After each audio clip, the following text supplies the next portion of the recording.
Captain Marcus McCunwell and crew, painted privateers of the Royal Crown, also known on the high seas as Captain Anarchy. Oh, no! You and your crew stand accused of treason on the high seas against the American colonies. How do you plead for you and your crew, sir?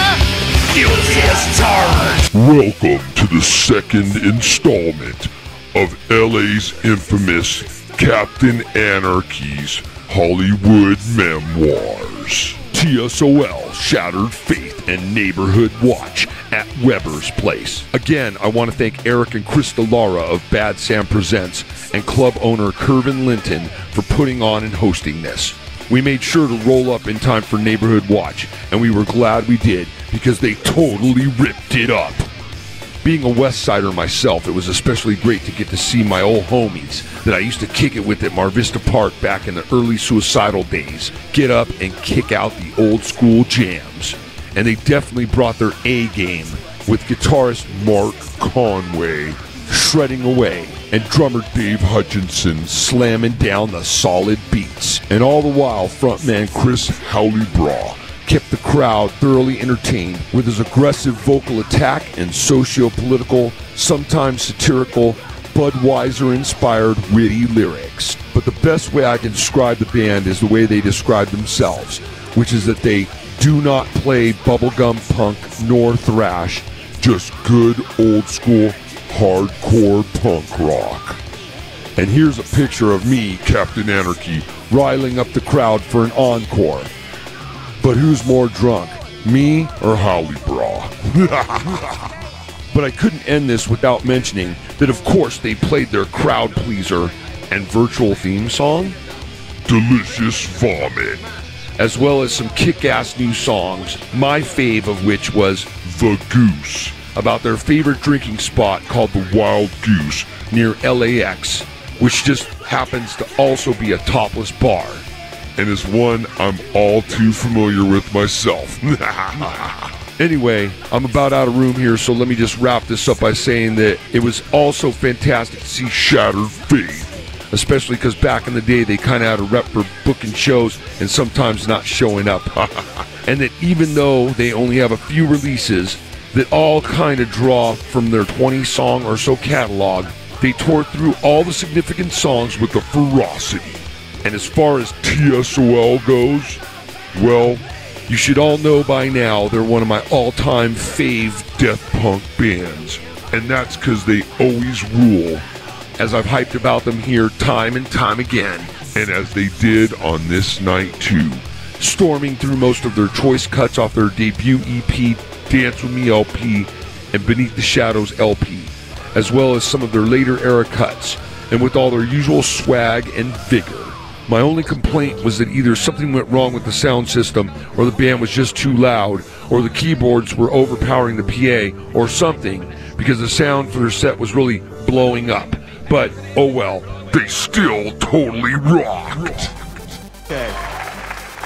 Commercials for Jägermeister. A guy comes out of a hedge. He's covered in mud and blood.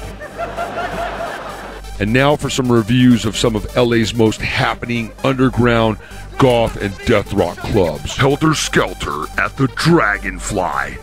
This is my fave traditional goth and death rock monthly mainstay dance club, taking place on the second Saturday of each month, and often has a theme revolving around a particular old school band or holiday, etc.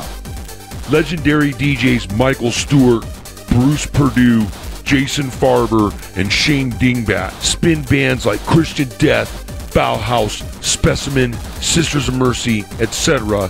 in the front room, and in the back room, later era stuff like Marilyn Manson, Nine Inch Nails, etc., mixed with dark wave, EBM, industrial, and even new wave and new romantic.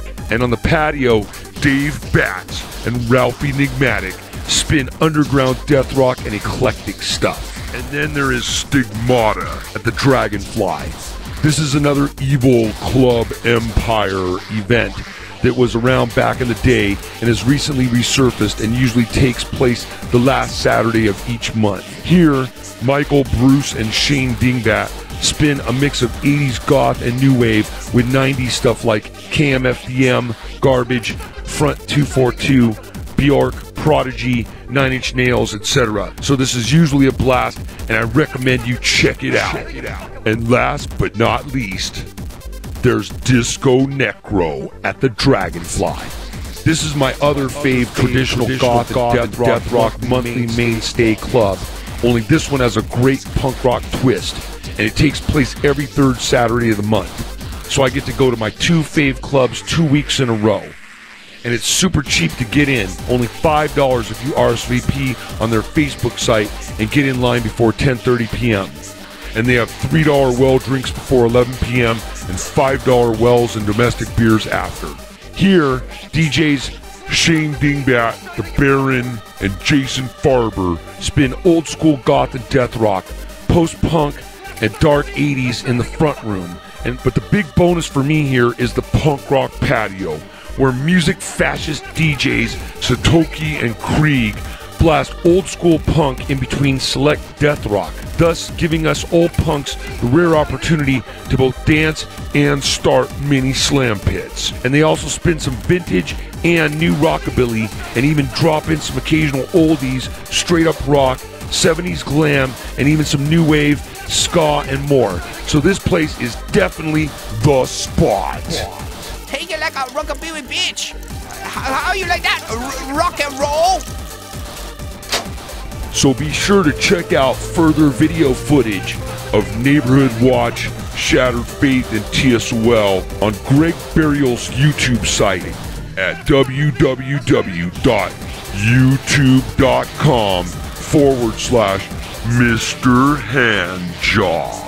And don't forget to check out Helter Skelter the Dragonfly on the 2nd Saturday of each month, Disko Nekro at the Dragonfly on the 3rd Saturday of each month, and Stigmata at the Dragonfly on the last Saturday of each month.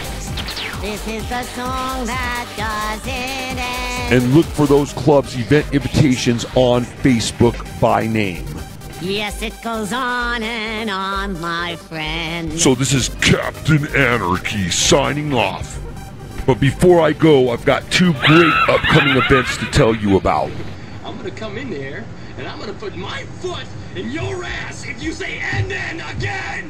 For all of you rockers out there, don't miss out on the final show of a long-running tour featuring Led Zeppelin performing the music of Led Zeppelin and Queen Nation performing the music of Queen, playing together at the Starlight Bowl in Burbank on Saturday, August 10th.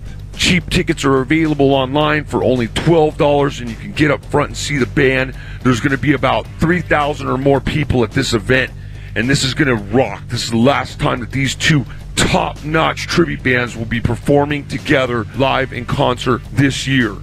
So be sure to check it out.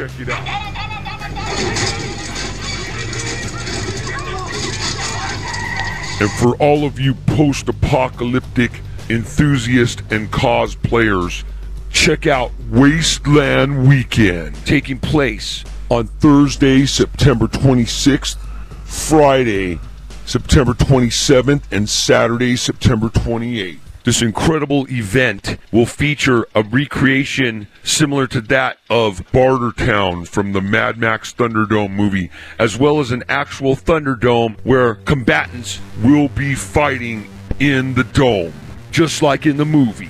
And there will be all kinds of post-apocalyptic type vehicles in attendance and many other post-apocalyptic themed events going on, as well as fire performers and a lot more. Not to mention live post-apocalyptic themed bands and DJs. Wasteland Weekend takes place in the desert just outside of California City. Just a short drive up the 5 freeway to the 14 freeway just outside Los Angeles. And this massive event is guaranteed to draw people by the thousands. So for more information, check back here at the end of our next webisode, or go to www.wastelandweekend.com. And we'll see all of you Wasteland Warriors in the desert at the end of this summer. Be there! Thank you for watching. Don't forget to like and subscribe, or I will scratch your eyeballs out.